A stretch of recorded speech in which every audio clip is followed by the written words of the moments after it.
Wherefore I also, after I heard of your faith in the Lord Jesus, and love unto all the saints, cease not to give thanks for you, making mention of you in my prayers, that the God of our Lord Jesus Christ, the Father of glory, may give unto you the spirit of wisdom and revelation,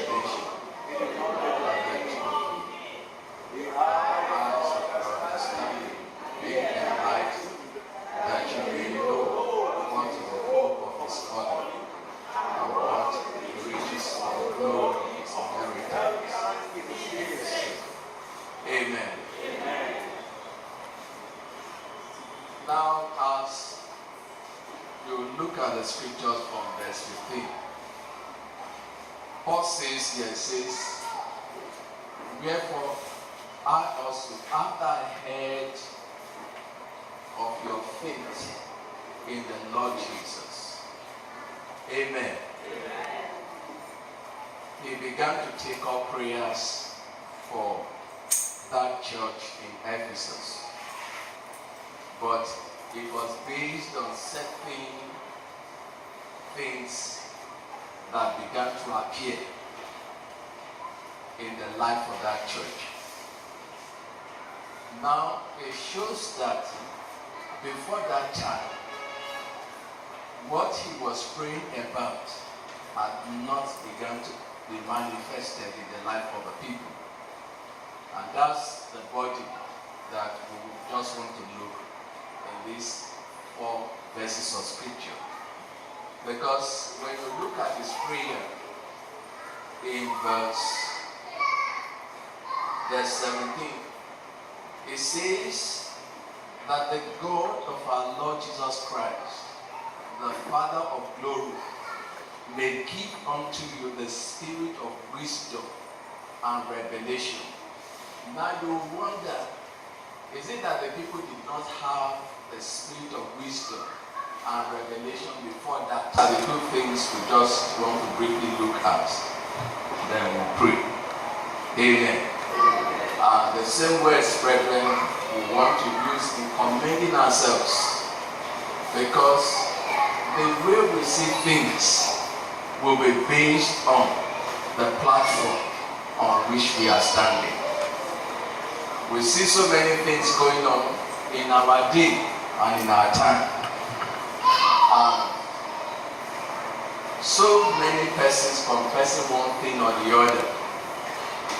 And sometime back when I was praying, the Lord told me this, that the church has been affected by devils to make wrong statements, wrong confessions, and it's affecting their nation. But it was not from the mind of the Spirit, but it is based on where they stand. Amen. Amen. Not many know this, that there are 2 forms of redemption that is in Christ Jesus. For example, when you come to Ephesians 1 verse 7, let's read. Ephesians 1 7. Please, let's read together. In whom we have redemption through his blood, the forgiveness of sins, according to the riches of grace. Praise the Lord. Yes, says in whom we have redemption. But this redemption has to do with the first redemption. That means the first redemption has to do with the restoration of man back to what Adam lost. That is what this first redemption is all about. But the church has not been called to that form of redemption. But a man standing on that platform, we see things from that level. And everything about the first redemption has to do with possession of things. It has to do with dominion over the earth. It has nothing to do with dominion over the heavens. And so, when something happens, for example, whenever there's a war, We've been hearing of some commotions, North Korea, this, that. A person standing on this platform will suddenly begin to think that the world will come to an end soon. There's going to be a third world war. But we understand that that's a person on that platform. But nevertheless, many of the lost people who have been called out from these systems of men to understand the whole purpose of the second redemption seems to act as though they are still within the sphere of the first redemption. But the Lord wants us to see things from where we ought to see things as they really are. Praise the Lord. Hallelujah. Amen. Now, in trying to explain this first redemption, we'll just look at the baptism of the Lord Jesus Christ and what it means to us. Because when things are properly understood, it affects the prayer base of the lost people, because we need light to walk. When a man with one eye, or a man that is blind, is to move from here to maybe the expressway, it might take the person so long a time. But a man that sees can move with speed. And the Lord is giving life to his people. And it is only when life comes that life can proceed. For example, the scripture says of the Lord, in him was light, and that light became the light of men. That means it is from life you have light. And the Lord is giving light to his people, that we might know to give light to men. Praise the Lord. Hallelujah. There's a kingdom that is in us. And it is as this kingdom begins to have dominion over our lives that we can minister the kingdom to others. But this kingdom will first of all save us. This kingdom will first of all have total dominion over our entire being. It is when this kingdom has had total control that Jesus himself, the Lord Jesus, can be said to be King of Kings. Praise the Lord. Amen. Amen. But let's come to the baptism and use the baptism to explain what we just want to look at briefly in Ephesians chapter 1. Amen. And we just look briefly at these two aspects of our redemption. We can take the first from Matthew chapter 3.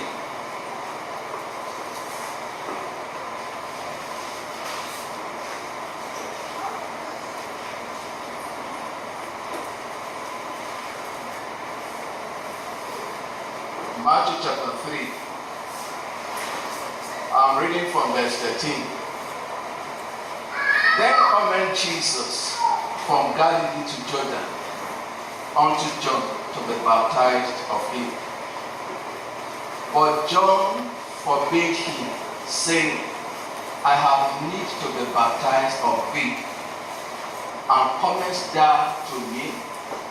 In this place, John was the cousin of Jesus, and John has seen the life of Jesus before now, and he saw that there's something about his cousin so different from his own life, and he knew there was an unusual grace upon the life of Jesus.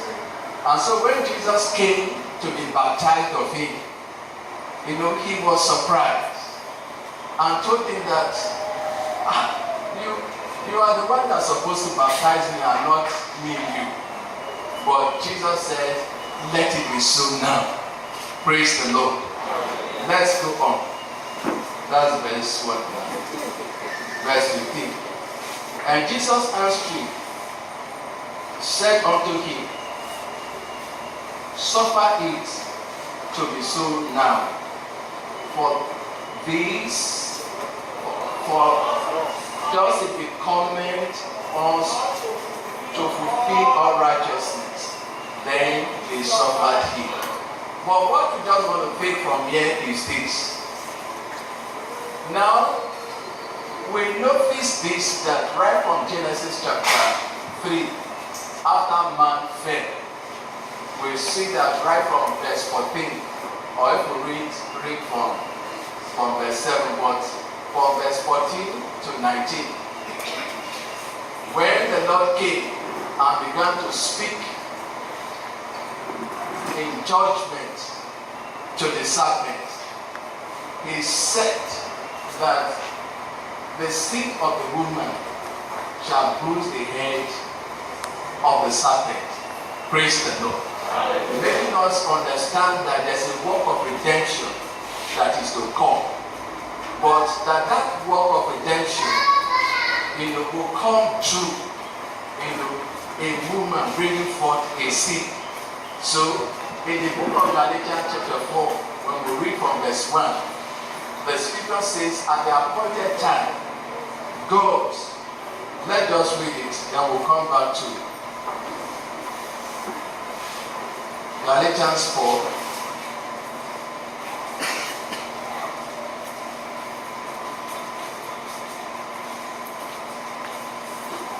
We'll read from verse 1. Now I say that the heir as long as he is a child, different nothing from his servant, though he be Lord of all, but is under tutors and governors until the time appointed of the Father.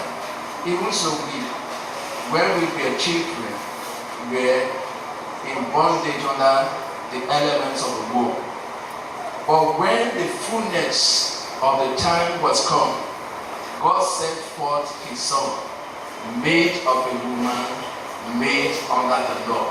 Praise the Lord. He was made of a woman. That means to fulfill what was spoken in Genesis chapter 3. It came by a woman. Praise the Lord. But the scripture says, made under the law. He was made under the law. And that's why we are looking at Matthew chapter 3. Going to read from verse 13. How was it made under the law?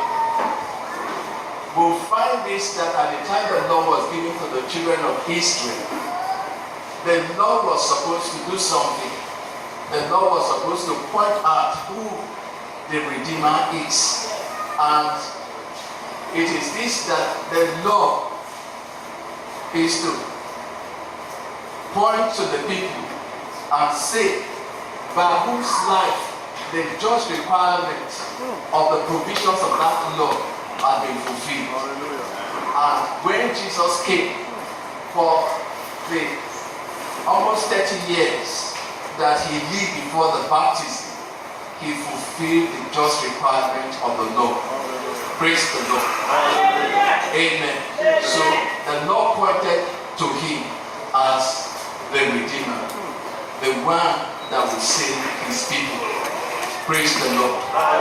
Now, in understanding that, we now come to Matthew 13 and read from verse 15 again. We find this, brethren, that at the time it came to the baptism, what the Father said to him is the key. We just want to pick up from here. Then we'll bring it and look at that Ephesians chapter 1. So it says in verse 15, Matthew 3, from verse 15. And Jesus answered, said unto him, suffer it to be so now, for thus is becoming us to fulfill all righteousness. Then he suffered him. And Jesus, when he was baptized, went up straight away out of the water, and lo, the heavens were opened unto him, and he saw the Spirit of God descending like a dove and lighting upon him. And lo, a voice from heaven saying, This is my beloved Son, in whom I am well pleased. Praise the Lord. Now, after his baptism, as he came up, this voice came. Now, let's paraphrase what the voice said. The voice said that I have seen your life. You fulfill the requirement, what it was required to show that you are faithful, you are obedient to me. You fulfill the requirement of the Lord. Nothing was found wanting in you. I'm so pleased with you. Praise the Lord. I'm so pleased with you. All the ten commandments, thou shalt not do this, thou shalt not do that, all was fulfilled in you. You walk so faithfully. You walk in obedience. In spite of all oppositions, you were faithful. And because of this, I'm upgrading you. Praise the Lord. And that upgrading is what brings us to another platform, which we call the second redemption. Now, the restoration of man back to what Adam lost in the fall was not based on the baptism of Jesus. It was based on the fact that he fulfilled the just requirement of the law. I hope you understand that. Now, there are two things to this. If it is not clearly understood, we mix the two. And that is why the church, when I mean the church, the denominational church, I'm missing these two aspects of redemption. When Jesus went for the baptism he went through was not what confirmed that what Adam lost had been restored. What brought that confirmation was that he fulfilled the just requirement of the law. The law pointed to him as the right person that has right to the promises that was made. Even before he went to the cross to die. Praise the Lord. Amen. Now, you notice this that in Galatians, Paul asks this question: why was the law given if the law could not make anything righteous? It says the law was added because of iniquity until the seed comes. Praise the Lord. And when that seed came, and the Father confirmed to all, this is the seed. He was faithful. And at that point, all the first dominion was restored back to man. All that man lost in the fall was restored back to man. So, man can enjoy all the things that pertain to that first redemption. Healing, whatsoever you talk about that pertains to that form, has been restored back to man. And that is why we say to ourselves, brethren, that the things that pertain to the first redemption has to do with possession of things. For example, when you look at the life of Abraham, or you look at the life of some of those persons exercised in Old Testament, you find that their work are counted by how many servants, how many sheep, how many oxen, how many houses. Those are things that the first redemption gives to us. Praise the Lord. And that is why you find that at the final fulfillment of God's plans and purpose, man will be brought back to perfection as Adam was, but with a better wisdom and knowledge. But nevertheless, at that state of perfection, man will possess earthly things.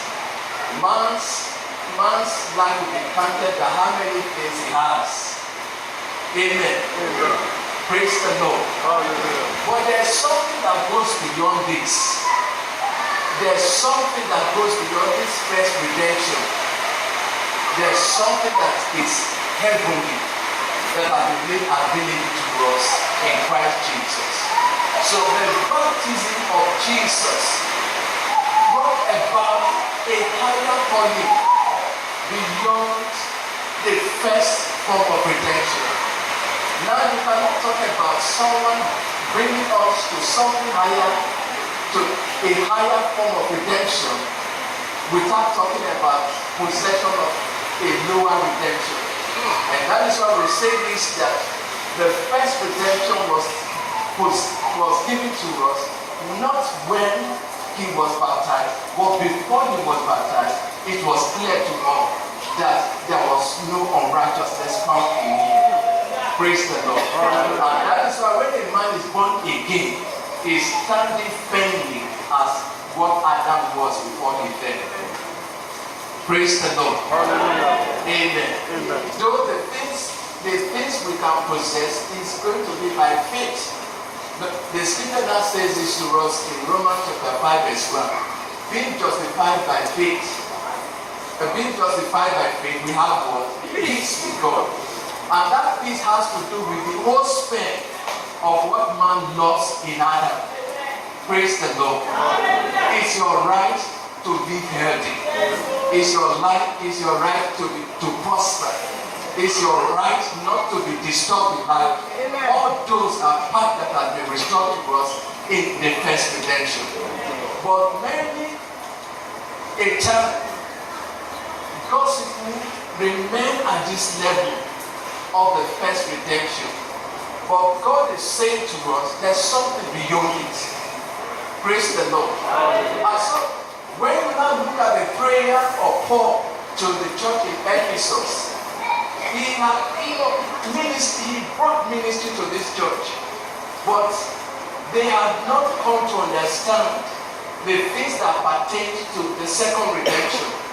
But when he began to see a change in their life, and he began to see the change in their lifestyle and their understanding, he began to lift up prayer on their behalf, that God may give unto them the spirit of wisdom, and may the Lord also give us the spirit of wisdom. But take note, that spirit of wisdom is accurate knowledge.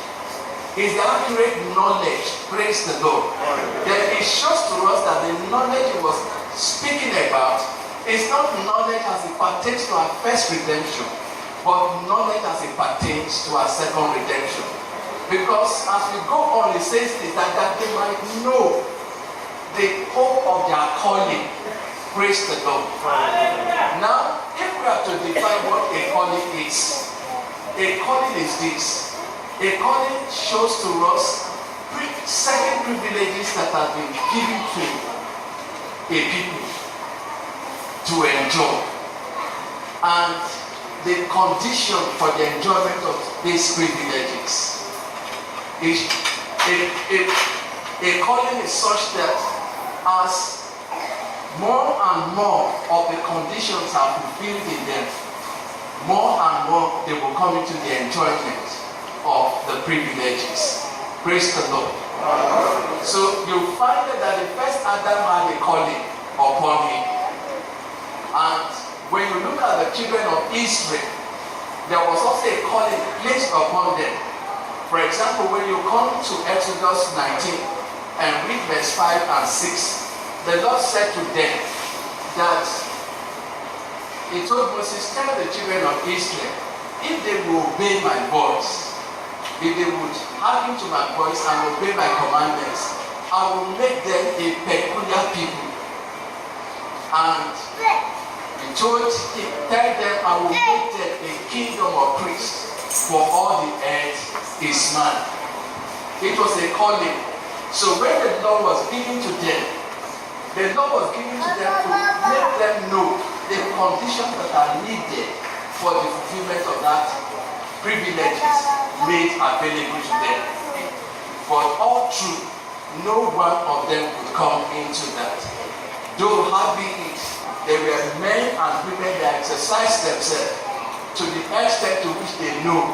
And they were said to be overcomers of that Old Testament age. But for us, there's something greater that the Lord has towards us. And when the glory of that former house is compared to what God will do, it says it is as darkness compared to light. Praise the Lord.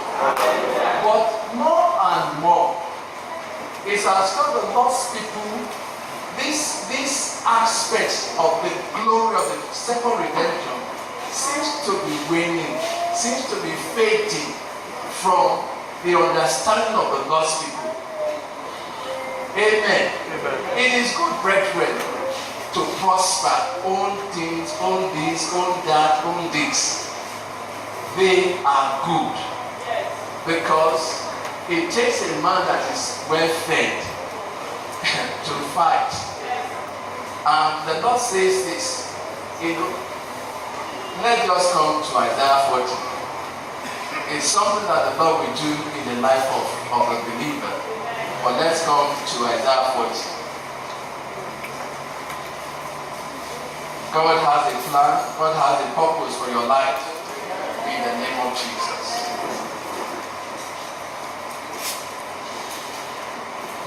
I'm reading from verse 1. It says, comfort ye, my people, saith God. Speak comfortably to Jerusalem, and cry unto her that our warfare is accomplished, that our iniquity is pardoned, for she shall receive of the Lord and double for all her sin. Now, in this place it says, say to her that our iniquity is pardoned. So it shows to us here, brethren, that at the time of the end, as we see in the book of Malachi chapter 2, verse 17. You remember in Malachi 2:17, the voice of the people say that it's as though the wicked are the one prospering. It's as though God delights in them. That if God does not delight in them, then where is the God of judgment? Some will see at the time of the end, it will be as though the wicked are the one prospering. The wicked seems to have the good things of life. They are the one displaying wealth here and there. Why it seems as though the righteous are struggling to make it. But the Lord began to say to them, He says, I will make you my jewel. He says to them, I will prosper you. The word of the Gentiles shall come to you. Amen. So in Isaiah chapter 40, the Lord began to say to them, their iniquity has been pardoned. What does that mean? It means this, that many will come to a place whereby, because of frustrations, because of the perceived delay in God answering their prayers, they will begin to, say to themselves, is it because of the sin I committed years back? That is why this thing is not, good things are not happening to me. Maybe because of the iniquity of my father or the iniquity of this person. The Lord says, tell them their iniquity has been pardoned.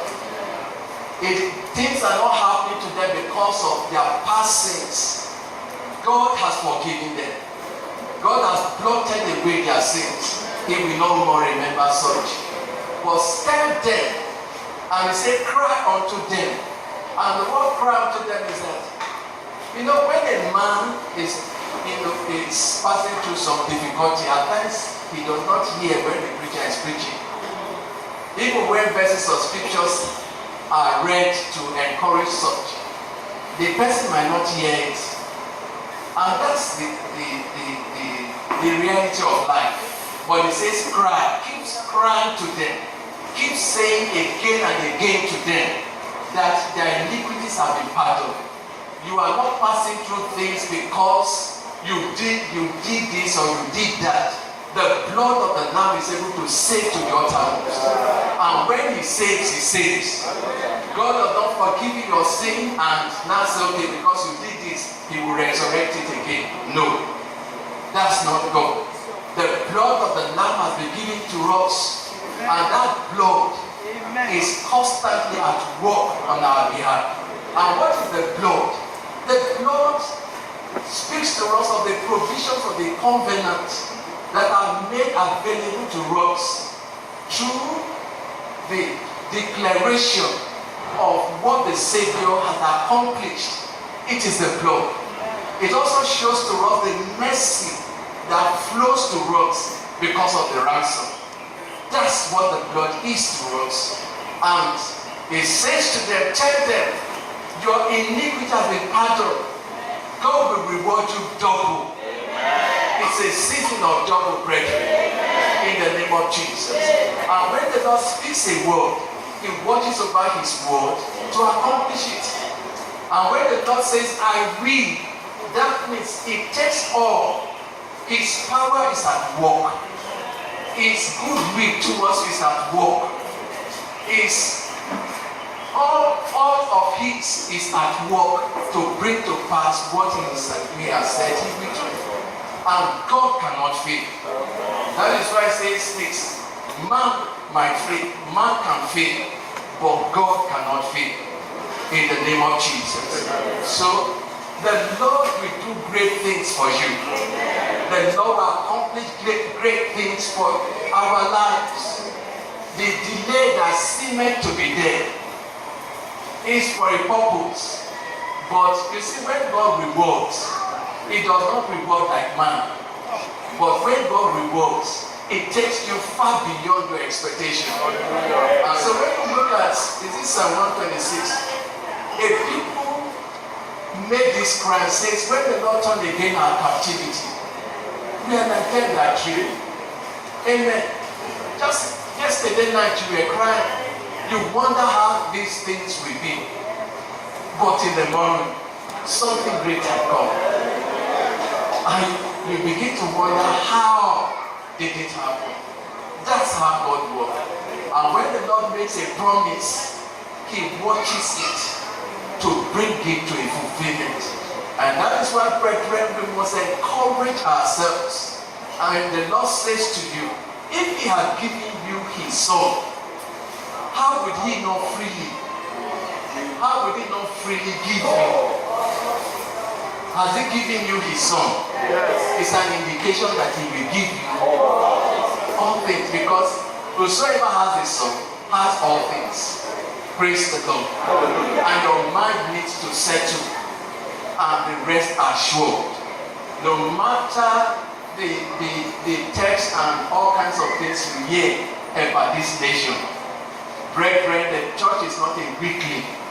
The church cannot be despised anymore. The church cannot be pushed aside. This church has come to full age.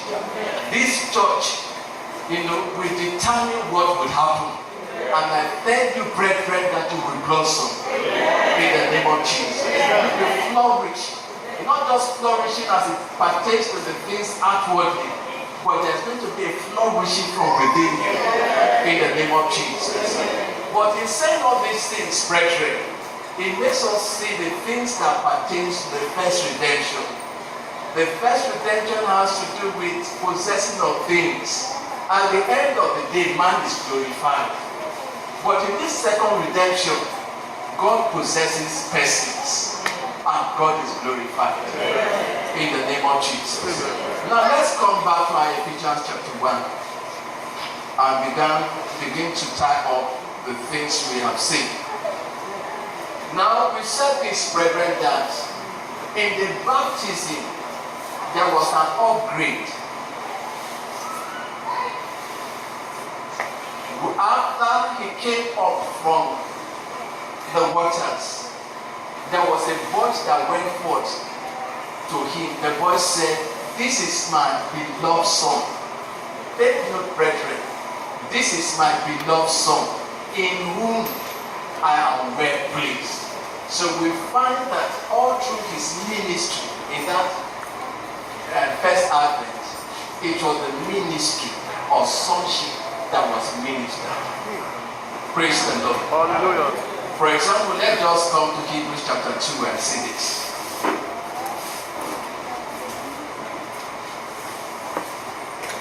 There's a dimension of glory the Lord wants to bring you and I to.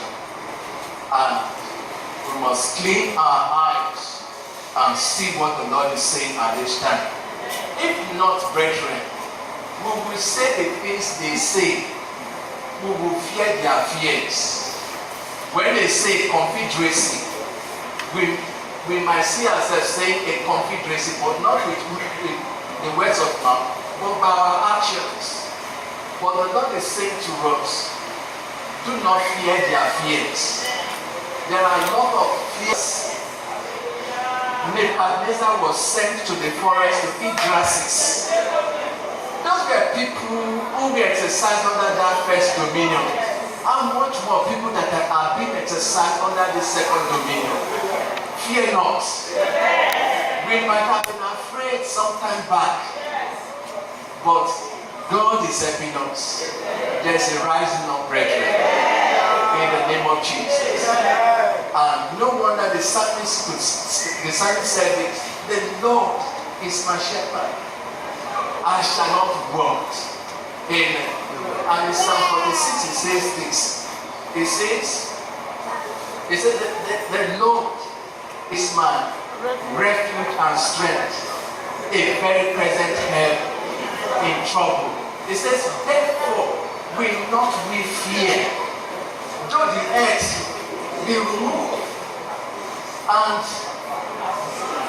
the mountains be carried into the midst of the sea, though the waters of protest, commotions, bomb here and there, though the waters roar and be what? And be troubled. But for us, it says there is a river. There is a river. Brethren, let us even look at what is this river? What is this river? I said there's a river. What is this river? Let's just take that briefly and come back to what we want to read in Hebrews 2. Let's come to 1 Peter. Let's see this river. 2 Peter chapter 1.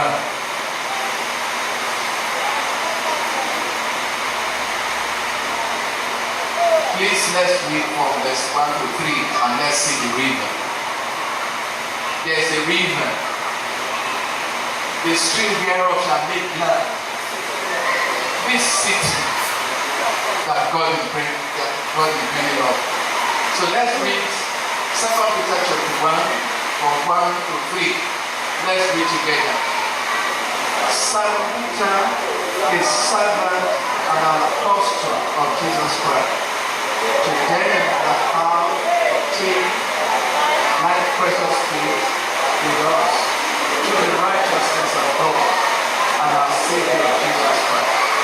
Grace and peace be multiplied to you through the knowledge of God and Jesus our Lord, according as it is divine power and giving unto us all things that partake unto life and godliness through the knowledge of Him that hath called us. The river is given to us in verse 3. So now let's read the river again. According as if divine power are given unto us, all that partakes unto life and godliness through the knowledge of Him that hath called us to glory and rest. That is the river. Whenever the river flows, it brings all things that pertains to God, life and godliness. So when that river issued forth in the garden of Eden from God to that garden, the river was to water the garden with God's goodness, with God's provision. But for us, this is the river. And when you say there's a river, know that this river is the river of God's provision. God has made all things available to me. I have all things. The river is upon me. In the name of Jesus. So let's read this river again. Please let it flow. Let it flow through you. There's this river determined for you. The river is flowing right now in the midst of us. In the name of Jesus. And this river, my brethren, if your head has been bowed down, the river will raise your head up. Because the Lord is making us to look up and not to look down. Because when you look down, it is then you begin to see all those things. Hey, this one will be this, so that will be that. Please eat well, relax. Amen. Those days, when I'm to write an exam and the exam is so difficult, I just pray, eat well and sleep well. I tell myself, maybe God don't want me to stress myself. Praise the Lord. So let's read verse 3. According as his divine power had given. So you find that the divine power has been what? Given to us. Amen. I have the divine power. Do you have the divine power? You know, when the Lord says he has given something to you, he's not saying I'm going to take it back. He has given it your choice now. If it takes 10 years for you to know it, then you come into it. Amen. And no wonder Galatians 4 verse 1 says, as long as the end is a child, be different, he can shorten the time. I tell you, brethren, when we are called in through the born again experience, we all started from servanthood, but there's a growth to become a son. Praise the Lord. But you can determine the time by your yieldedness. So there's a river, the stream whereof shall make glad the city of God. Amen. And when this river comes, what does this river say to God? God is in the midst of her. She shall not be moved. God shall help her. These are the things that the river says to us. God is in the midst of her. The river keeps saying, God is in the midst of it. Praise the Lord. You cannot be moved. God will help you. God is helping you. And he helps you that right hand. Praise the Lord. Amen. According as his divine power had given unto us all things that pertain unto life and godliness, through the knowledge of him that hath called us unto glory and virtue. What have we been called to? Glory and virtue. We have not been called to weeping. We have not been called to sorrow. We've been called to glory and virtue. In Psalm 126, when the heathen look at the gospel, he says, of a truth, God has done great things for them. But how did the heathen know? Not because they came and started sharing the word. Both physical and spiritual, it was evident that these people have been visited. Praise the Lord. When the Holy Spirit was poured in the day of Pentecost, people came normally for the normal festival. But when the Holy Spirit was poured forth upon those waiting 120, nobody, it was clear to everybody that something has happened to these people. And they simply say, these people must be drunk. There's something unusual about them. And when they speak, everybody hears them in their different tongues. There was a manifestation of the glory of God. Amen. You know, and God, who is invisible, made himself manifest physically to the eyes of men and women. So the Lord is doing now. And no wonder when you read verse 2 of Second Peter chapter 1, it says, grace and peace be multiplied to you It is not just a confession, but simply say to you, as your life grows in Him, increasingly you will know peace. Increasingly you will know grace. Increasingly you will know help. For example, when the Lord said to the woman, He says, I will greatly multiply thy sorrow. You can imagine the sorrow keep on, multiplication. But there's a reverse. There's a reverse. In the name of Jesus. Amen. Amen. But now let's come to our Hebrews chapter 2. Brethren, each time we need to keep on lifting up our head. Our redemption is drawing nigh than when we first believed. But we are looking at this second redemption, and that's just what we want to stay on. To encourage the lost people, there's something beyond that first redemption. That aspect of us that the scripture says, in whom we have received the forgiveness of sin. The Lord is upgrading His people. He's taking them beyond that first level, whereby all the people do is about what to eat and drink, how their life can be better. Brethren, your life has been bettered already. It's a fulfilled prophecy concerning you. But what the Lord is bringing to us is light. Once this light breaks forth upon us, you see great deliverances in the midst of the Lord's people. In the name of Jesus. So we come to Hebrews chapter 2, and we see this great salvation that the Lord began to speak to the people in that time of His first advent. Therefore, we ought to give the more earnest heed to the things which we have heard, lest at any time we should let them slip. Take note, the things which we have heard are not things that pertain to the first redemption. The first redemption has to do with the unbeliever. But this second redemption is to the believer. Praise the Lord.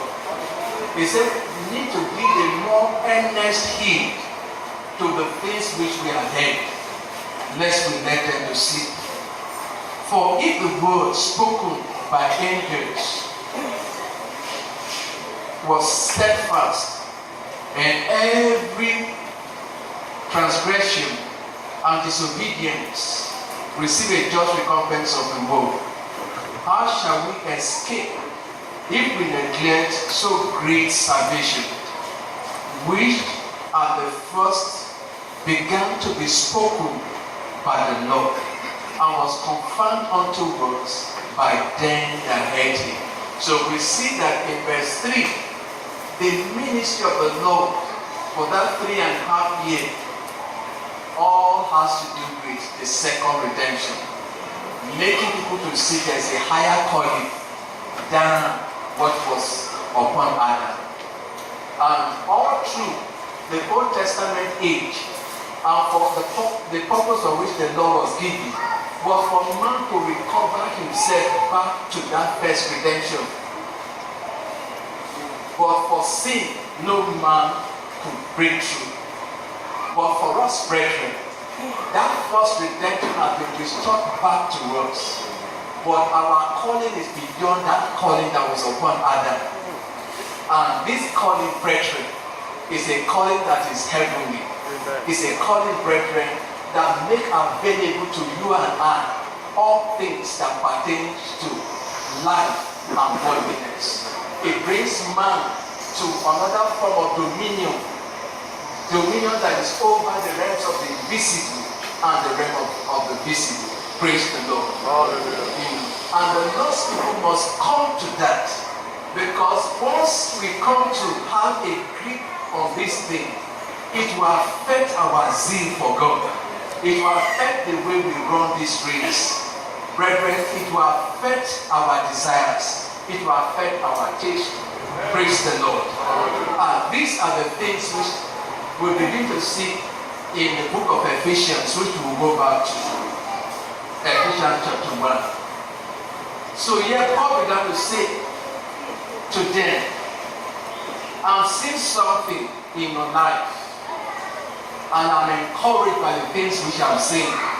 And since I began to hear about certain aspects of devotions, certain aspects of your love for God, since then I cease not to pray that the God of our Lord Jesus Christ may give unto you the spirit of wisdom and of revelation. But in something it says, in the knowledge of our Lord Jesus Christ. So the knowledge of our Lord Jesus Christ is paramount in this prayer. And it's something, brethren, the Lord will cause us to be open unto. The Lord has not left us without a witness. And all these years, the Lord has been speaking to us about this high calling. The Lord has been speaking to us about this inheritance that has been handed out towards us. And line upon line, the Lord has been making these things clear to us. But for a period of time, we seem to rise up. Then after some time, we seem to go back again. But the Lord wants a life of constancy to come upon us. The Lord wants us to be steadfast in the name of Jesus. And I thank you, brethren, when this second aspect of the redemption that is available to us now is clear to us, there will be constancy, there will be steadfastness amongst the lost people. Men will lay hold upon the word of the Lord. For example, when you come to Revelation chapter 3 and you read verse 10, the word of God says to us here, let's come there. In all the things which you have spoken, patience is needed in making these things ours. Amen. Amen. We are in a time of fast this, fast that, and fast prayer. And one grip that the denomination has had over the lost people is the form of battle book they use. Now we have books. For example, a professor gave me a book of about 12 pages or so. And the book contains, they call it wicked prayers. I don't know if you come across some of these books. Okay, dangerous prayers. That at midnight, you open the page, a particular page, and pray that prayer. Dangerous. Praise the Lord. That's their form of battle book. And with that, they have grip on men and women. You know, different forms of things here and there. And say Jesus 3 times. Look up and look down. You know, and so many things. And the enemy is beginning to infiltrate the house of the Lord. And President Trump told that in a particular church, they now sell ice block. You know that once you buy this ice block, as the ice block begin to melt, your problem will melt away. Praise the Lord. Amen. But for us, brethren, we need no ice block. This redemption that has to do with the first redemption has settled all things. Amen. I do not have a problem. My sorrows have been taken away.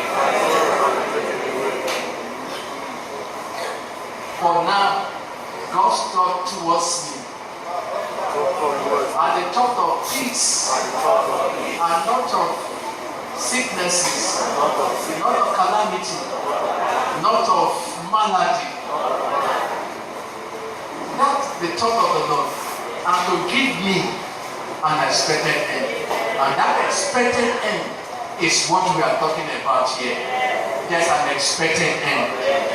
We will not go after the things that are elementary. Those elemental doctrines. Those doctrines that make us to look to the earth. That speaks about how man can have dominion upon the earth. Those are teachings that dominate the assemblies of God's people. But we be lifted beyond that. Now we are talking about the heavens.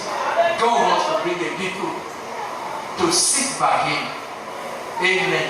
He is raising up sons unto Himself that will manifest Him. Praise the Lord. And to these ones, the scripture says, the endless expectation of creation, they are waiting. They are waiting for you and I. They are waiting for the manifestation of the sons of God. Praise the Lord. They are not waiting for people that will add money to them. They are not waiting for people that will add buildings to them. They are waiting for people that will give them life. They say so that they will be delivered into the liberty of the sons of God. And what is this liberty? Our liberty now is the deliverance from flesh to spirit. Praise the Lord. There's a great work that is at work in the name of Jesus. Where did I say we should come to? Let's read Revelation 3:10 together.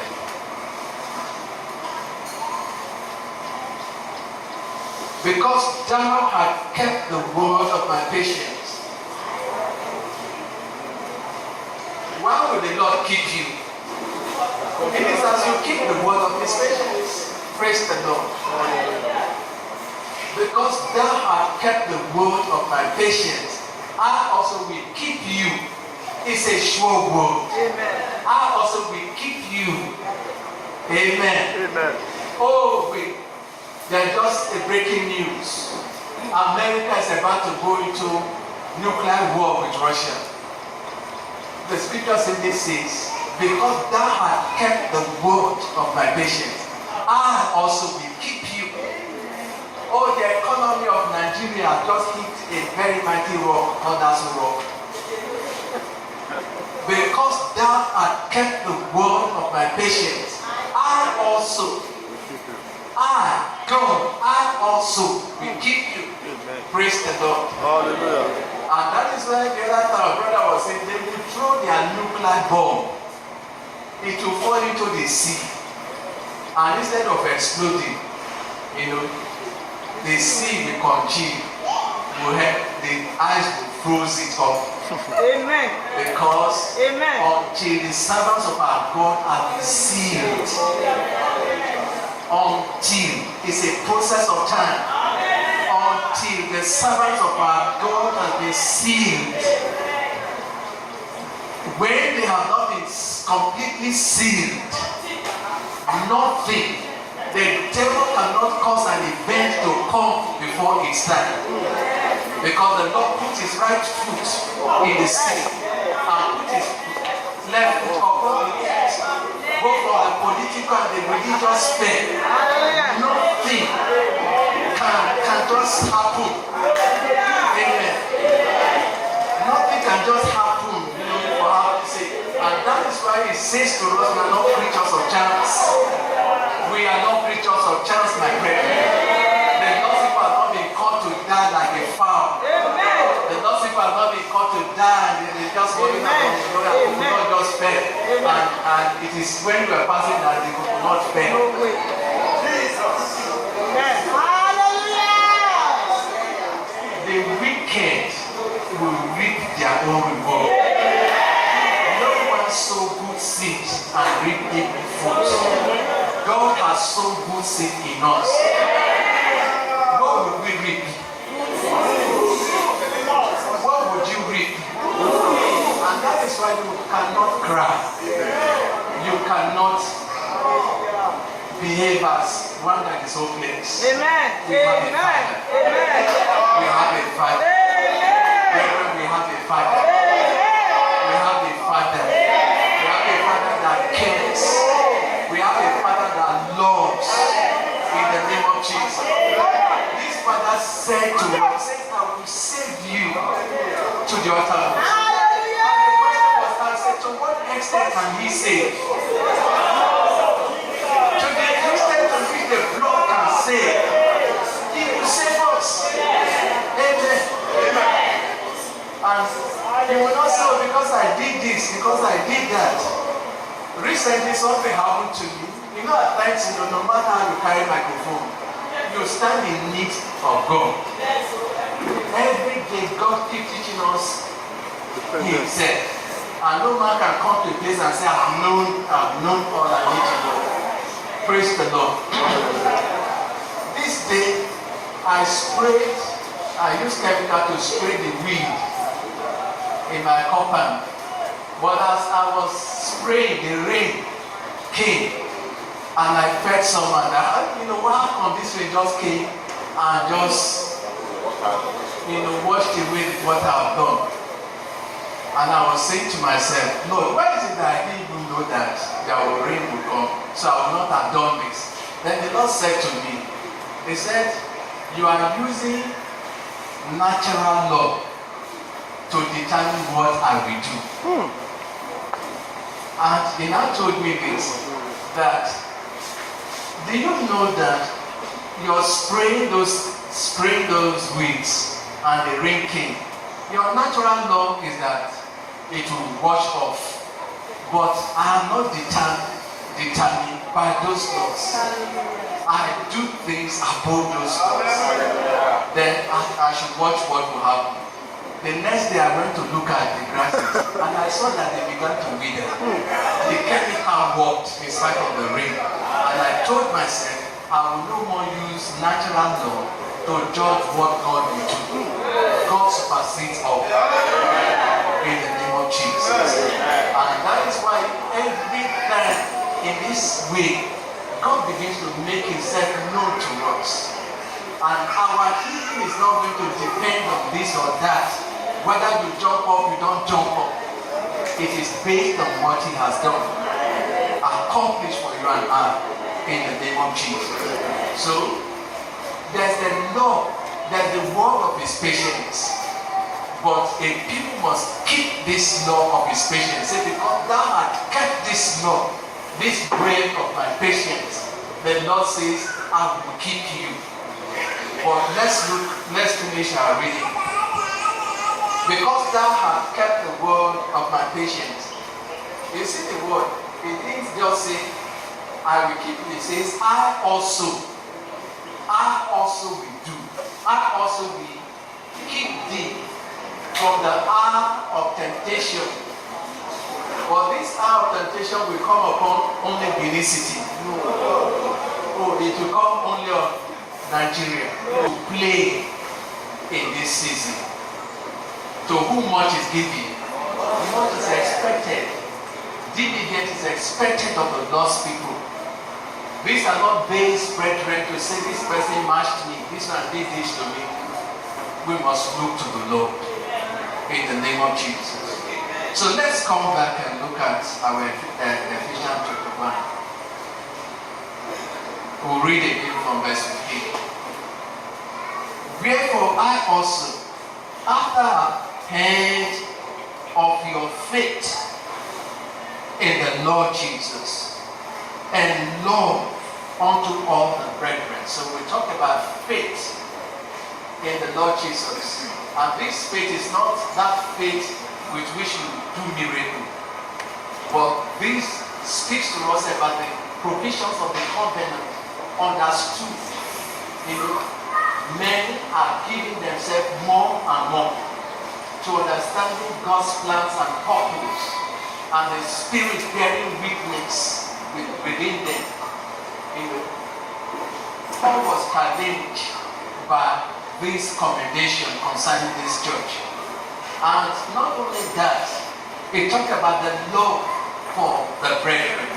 it makes us see this, brethren, that as men know more about God, it has a corresponding effect to the love for their fellow brethren. And the love for their fellow brethren takes different forms. And men will begin to pray more for their fellow brethren. Men will begin to give themselves to the good of their fellow brethren. Amen. And when Paul began to see these things, he knew that there's an opening to the understanding of the brethren to this high calling of God in Christ Jesus.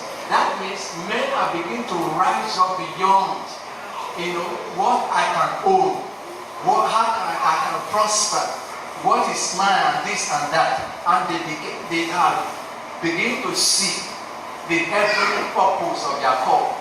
They are beginning to lay hold on that which is eternal. Praise the Lord. Amen. And so Paul began to pray for them that this God may give unto them the spirit of wisdom and of revelation. And we see that when we look at the several great promises that is given to us in Revelation chapter 2 and 3, the very first promise made to the church in Ephesus has to do with this spirit of wisdom and revelation, which define all other promises. Praise the Lord. The very foundation for the building upon of the other promises. Praise the Lord. And so here it says this, that the God of our Lord Jesus Christ, the Father of glory, may give unto you the spirit of wisdom and revelation in knowledge of Him. Praise the Lord. Hallelujah.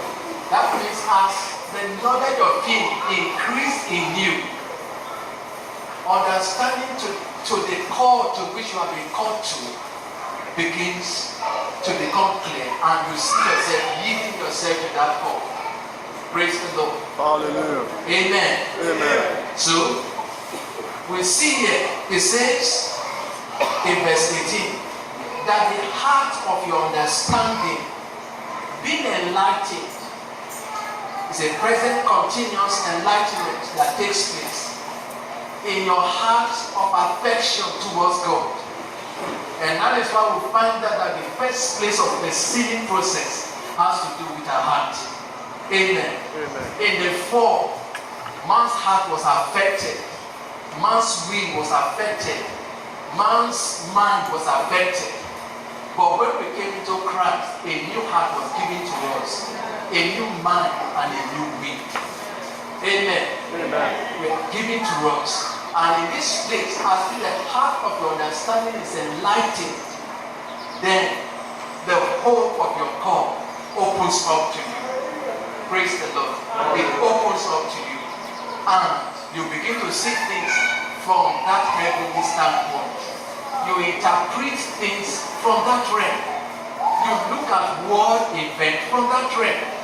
The things that happen upon the face of the earth are no more a tongue to you. And understanding is clearly given to you. Praise the Lord. Hallelujah. So many times, brethren, men have come up. About 2 years ago, it's about 2 years ago, you remember a word came that in June the world was going to end. I don't know how many of us remember. In June the world was going to end.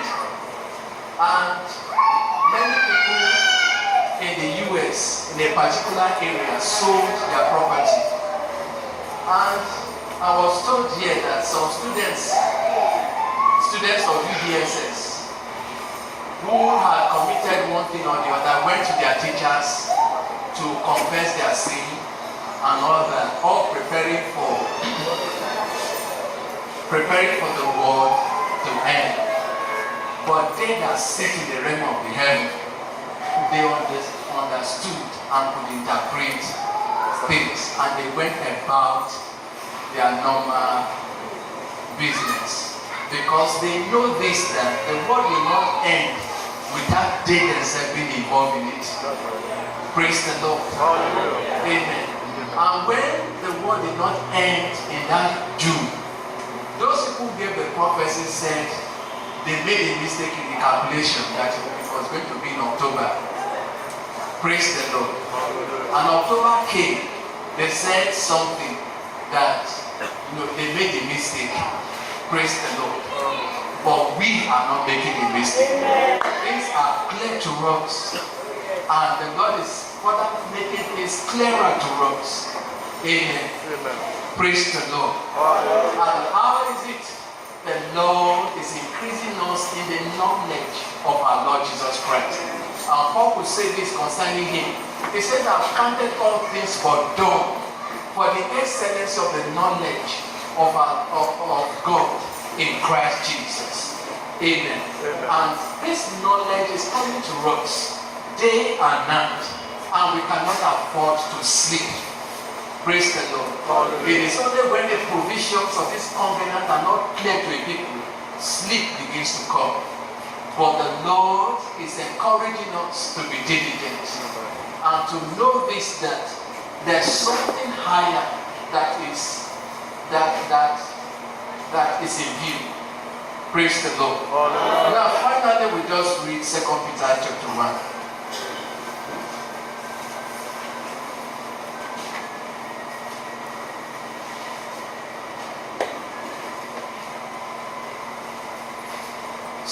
Peter chapter 1.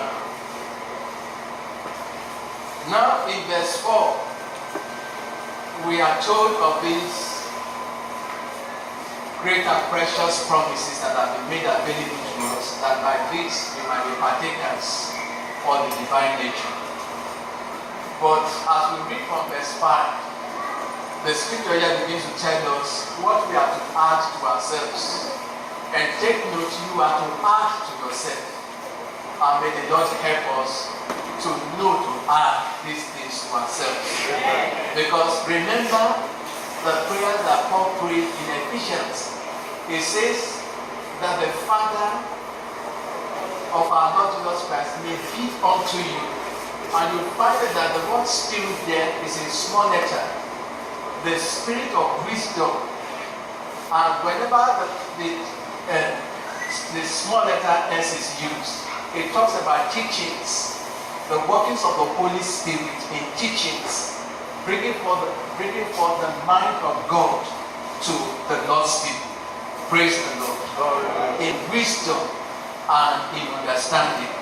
And the scripture says to us in Proverbs chapter 3 that in all thy getting, get wisdom and get understanding. And the scripture says that understanding shall be the stability of the tongue. We cannot be as a people who do not have an understanding of the tongue. And when people shout, oh, there's this happening, or we run that way. No. The Lord wants to establish us. The Lord wants us to be firm. The Lord wants us to know that this is the direction He wants us to take, and to take it. Praise the Lord. Of recent, there has been ministry and visions of rapture. That rapture will soon happen. And this. And some of the lost people are being affected.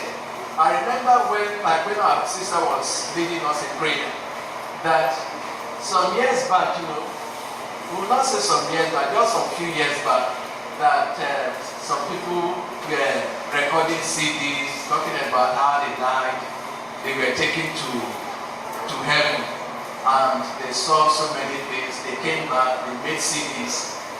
One, because I got these CDs and listened to them so that I should not be hearsay. Like Brahmachi will say, they say. I got these CDs and listened to them. Listen to that one from Sierra Leone, listen to one from Ibadan, one from Benin. Just listen to them. Went through. Praise the Lord. And I found that if these people had had an interpretation of what they received, they would have said, So, praise the Lord. Amen. If you don't want to put on earring, well, and so that's your decision. But this bride that God is raising up to Himself, God is putting on earring, He's putting on necklace, putting on, beautifying, and all these things are symbols of graces that the Lord is beautifying His people with.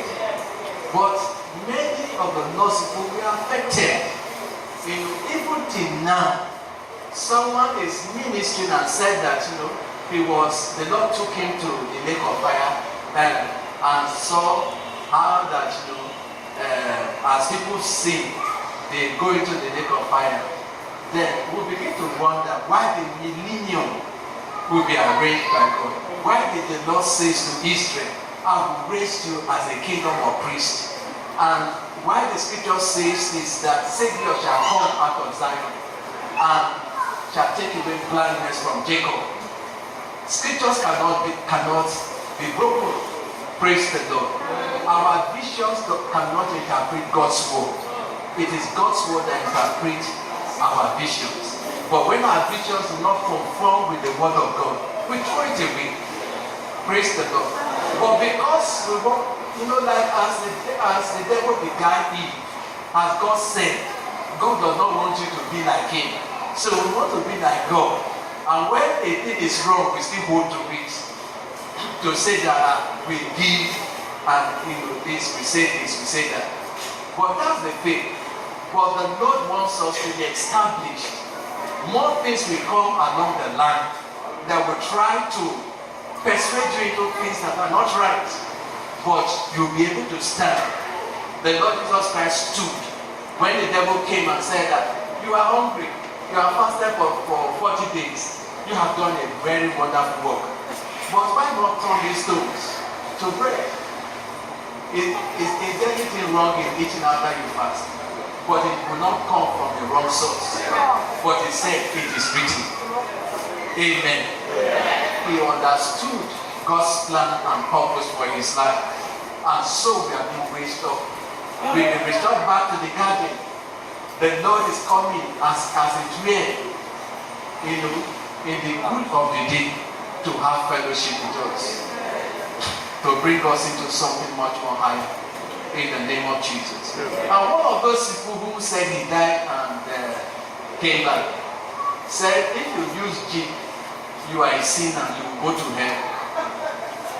And after a time, he himself bought a jeep. And when the people began to ask, why did you buy a jeep? You said this, you said that. He said that that particular kind of jeep was not part of the jeep that will send people to hell. Praise the Lord. But thank God for his goodness towards his people. So we come to 2 Peter chapter 1. Let's please read from verse 5. The Lord will establish you. Amen. The Lord will greatly bless you. Amen. And cause you to flourish. Amen. I say to you, my brethren, you will have fulfillment in every aspect of your life. Do not look at the days of small beginning. I tell you, brethren, we are such a time that a man can be so rich and overnight he can be poor. And a man that is so poor overnight can be made rich. Those are the workings of God. There was a kind of hurricane or so that happened in Australia. This man had his business close to the seashore. A very wealthy man. Overnight, he became poor. There's a woman that was so wealthy in the US. Today, she's a janitor. She stands by the door to open door for those coming in and those going out. Don't joke with God. Praise the Lord. And so don't count your life based on what you see now. God does not walk by your law. God does not walk by those natural laws. Amen. The coming of the Lord Jesus Christ installed another law in us, and that is the law of the Spirit of life in Christ Jesus. It is this law that has made us free from the law of sin and death. Life to you in the name of Jesus. Would you be married? Yes. Would you be married? Yes. Would you be married? Yes. Would you prosper? Yes. Would you make it in life? Yes. How would you do it? Naira and cover will not bring you all these things. It is the God, the owner of the earth, the one that has created all things for his own pleasure. He will cause these things to be in the name of Jesus. So Mary asked, how would this thing be? He said, the Spirit of the Lord shall come upon you. The Spirit of the Lord shall overshadow you. And these are the things that the Lord is doing. So from verse 5, 2 Peter chapter 1. Please, let's read from verse 5. And beside this, giving all diligence, add to your faith virtue, and to virtue your knowledge. We'll just stop there. We'll continue. But take note, the first few words. It says, giving all diligence. So diligence is needed. Giving all diligence. Giving all diligence. And what is diligence? What is diligence? Praise the Lord. Hallelujah. Now you take a student that is so brilliant. But the student felt that, okay, I'm brilliant. Whenever I like, I read. But the one that is not so brilliant started reading right from the one. He knew his condition. He started reading from the one, giving time to his academics, while the other went about doing his thing. But when it was 2 weeks to exam, he now gets a bucket of water, cold water, and put his feet, and get the coffee. Of these two, who is diligent? So the Lord says to us, giving what? All diligence. It's the same word used concerning our heart. You remember Proverbs 4, when you read verse 23, it says, giving all diligence. It says, keep your heart with all diligence. You check what goes in and what comes out. It says, giving all diligence. And that's what is needed at this time. Diligence is needed upon the Lord's people in the name of Jesus. Let us not assume things. Let us not say, I pray so much. At any time, like something, I can just shake myself, and I will tear the lion, But giving all diligence, add to your faith virtue, and to virtue knowledge, and to knowledge temperance, and to temperance patience, and to patience godliness, and to godliness brotherly kindness, and to brotherly kindness charity. Now look at the first few words you have in verse 8. It says, for if these things, what are the things? The things given to us.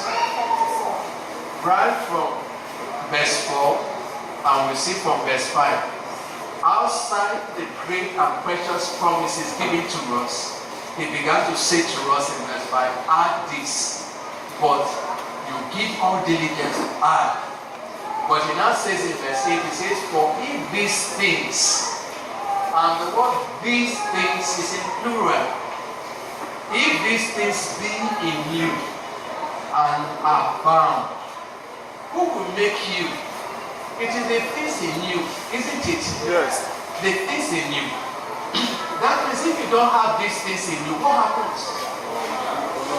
What happens? Praise the Lord. When these things are not there, you will look to the earth. Your head will be bowed down. When they say, oh, disaster is coming, the next thing you will be thinking is how you will run to Canada. When they say disaster is coming, you will think of how you will run to. You will look for a small island. I think, maybe to Quebec.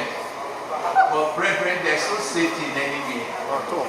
If the hands of calamity in terms of human calamity does not come to you, weather calamity will come.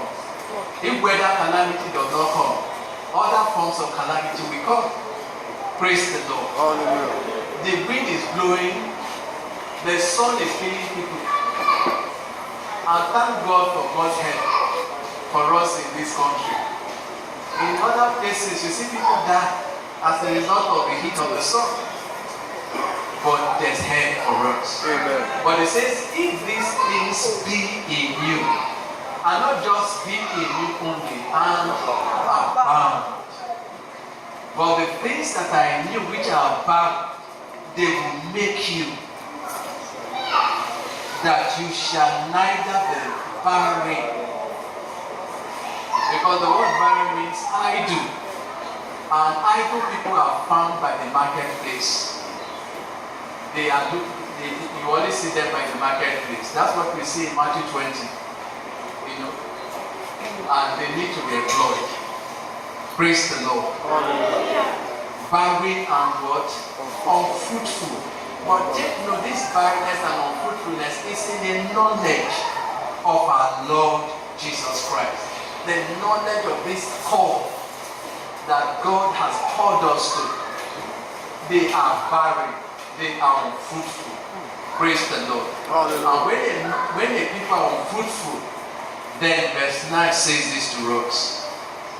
But he that lacketh these things, because we ask ourselves that when these things are not there, what will happen? So see, the answer is given to us here. It says, but he that lacketh these things is what? Is blind. Praise the Lord. Is blind relative to the divine plans of God for his church. And no wonder if people are running after present inheritances, but we are, setting our affection on things which are above, where Christ seated in the right hand of the Father. But he that lacketh these things is blind. And what happens to him? Because if the blindness is physical blindness, you cannot use the body, you cannot see afar off. That means he can still see. Yeah.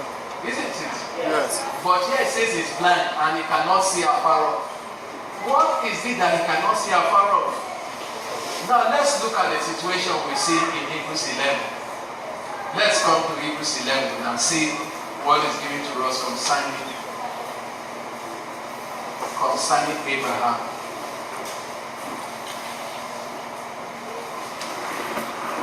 When the people cannot see afar off, they give themselves to some things. But when they can see afar off, these things will reach here, will take grip over them. Amen.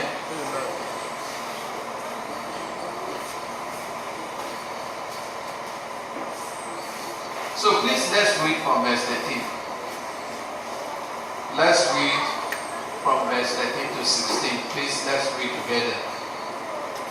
These all died in faith, not having received the promises, but having seen them afar off, and were persuaded of them, and embraced them, and confessed that they were strangers and pilgrims on the earth. For they that say such things declare plainly that they seek a country. And truly, if they have been mindful of that country from whence they came out, they might have had opportunity to have returned. But now they desire a better country, that is, an heaven. Therefore, God is not ashamed to be called God, for he hath prepared for them a city. Verse 13. These all died in faith, not having received the promises. But what happened? But having seen them. How? But you remember what we read in 2 Peter chapter 1 verse 9. It says there that such are said to be blind who do not have these things, and they cannot see afar off. Amen. May the Lord help us that the visions will be clear to us. And when the people can see afar off, because these things given to us are present in them, then their lifestyle is affected. Now let's look at how it affected the life of those people. But much more is required of us. 13. These all died in faith, not having received the promises, but having seen them afar off. They saw it afar off. Because the scripture here says that Abraham looked for a city whose builder and maker is God. But the city was not built in the time of Abraham. The city was built in the coming of the Lord, because he is the foundation of the city. Praise the Lord. And this is the church that the Lord is building. But he saw it afar off by the eyes of prophecy. Being a friend of God, having that vital relationship with God, he saw things afar off. So too we see in the life of Enoch. Enoch prophesied things thousands of years before their time. These people saw things afar off. They added to their life faith, virtue, temperance, patience, and they did these things. These things are bounded in their life, and they were not disappointed. In the name of Jesus. And so it will be for us, brethren. We will not just talk about, we come to church, we have fellowship, we do this, we do that. May the Lord give us grace to walk in the light of this present truth. So that we will not talk of revelations and our life is different from what we are saying. But may the Lord help us. So it says here, it says, having seen them afar off, and were persuaded of them. And what did they do? They embraced what they saw. May we embrace this call. There's something the Lord is making known to us beyond the ordinary. And if people are called to possess these things, praise the Lord. The Lord keeps narrowing himself to us, making himself known to us in the pages of the world, in the place of our devotional life. But if we take our devotional life as one of those things, at the end of the day, we would have so labored for ration and be given something else. Praise the Lord. But they were persuaded, they embraced them, and they confessed. They confessed that they were what? They were strangers. Amen. When I was telling the people, I said, the way we are going, we are behaving as though in this place we have a continuity. While the scripture says, for here we do not have a continuity. But our actions shows that here we have a continuity. Amen. But they were strangers and pilgrims on the earth. Verse 14. For they that say such things declare plainly that they seek what? A country that has foundation. Praise the Lord. Hallelujah. But brethren, those people, the scripture says in 2 Corinthians 3, when Paul was comparing the glory of that former estate and the glory of this present estate, he says, it calls it the ministration of condemnation, then the ministration of righteousness. He says, that ministration had glory, but that glory cannot be compared to this glory. It is as darkness compared to light. But if the people that are called to this same glory are also, walking and behaving as though we are called to that first form of redemption, then the understanding is not fulfilled. Praise the Lord. So it says in 14, for they that say such things declare plainly that they seek a country, and truly, if they had been mindful of that country from whence they came out, they might have had opportunity to have returned. but many are also returning back. People are called to this high calling, but many are beginning to return back to that first call, to that first redemption. Because presently there seems to be glory, as it relates to that first redemption. So that when you don't have physical things to show, it is as though God is not at work in your life. I saw a man of God on telly. When he was coming, they showed his car. And when the car stopped, the camera was just focusing on the door where the man of God will come down from. And when the man of God put out one leg, they showed the kind of shoe he put on. They focus on the shoe.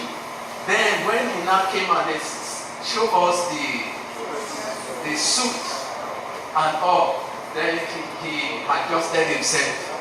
So Christianity can't spirituality by those things. But those who see afar off, they count all these things as dull. They embrace what they have seen. They confess that they are strangers and pilgrims. We are no more in bondage to these things. God's people were one time in bondage in Egypt, but God took them out. Praise the Lord. And so it is for us. There's a heavenly calling. There's something greater than the present things we can see. Amen. And no wonder the scripture says a man's life is not counted by the things he can what he possesses. God wants to possess a people. God wants to be glorified in the life of a people. In the name of Jesus. The fact that God has called you, He has a purpose for your life. Don't count yourself by your present situation. If God did not have a purpose for you, He would have left you behind out there. But God has a purpose for you. Your tomorrow cannot be the same. Amen. Things will work out well for you. Don't count tomorrow as doing anything. God is the maker of all things. God is the God of all things. I tell you that if only you can see the days ahead, you will be dancing. Because it says to you, is to give you an expected end. And when God says so, He cannot lie. He says it's not a man that He should lie. And when He says it, He will bring it to pass. Praise the Lord. So now let's just read verse 15. And truly, if they had been mindful of that country from whence they came out, they might have had opportunity to have returned. But now, they desire a better country. They desire a better country. That is an heavenly. You see, their desire brought them to this place that God would not, God now says it. Therefore, God is not ashamed to be called their God, for He had prepared for them a city. May the Lord greatly help us. May the Lord bless us. It is well with you. Let's be diligent. Let's be mindful of the time. Let's use our time well. Let's stay our ears from the things that will discourage us. Brethren, things are happening. The times are difficult. We cannot, turn our eyes from the fact that things are difficult. Things are difficult. But God's words concerning you and I will not fail. And remember this, that as you give yourself to the Lord, He will give Himself to you. The Lord Himself is a rock. The Lord Himself is a sand. It depends on your yieldedness. If you are forward, He will be forward to you. He becomes a sand to you. But if you are diligent, He becomes a rock to you. Amen. So it depends on you now. But each time the word of God comes to us, let us not put ourselves in a place whereby we feel big. We feel, we have arrived. Brethren, we have not at all. We are not at all. We need great help. But God is here helping us. There is a river that is already present. This river shall make glad this city of God. God is in the midst of man. She shall not be bereaved. She shall not be oppressed. She cannot be distracted. God shall help her on that right hand. May the Lord bless us in the name of Jesus.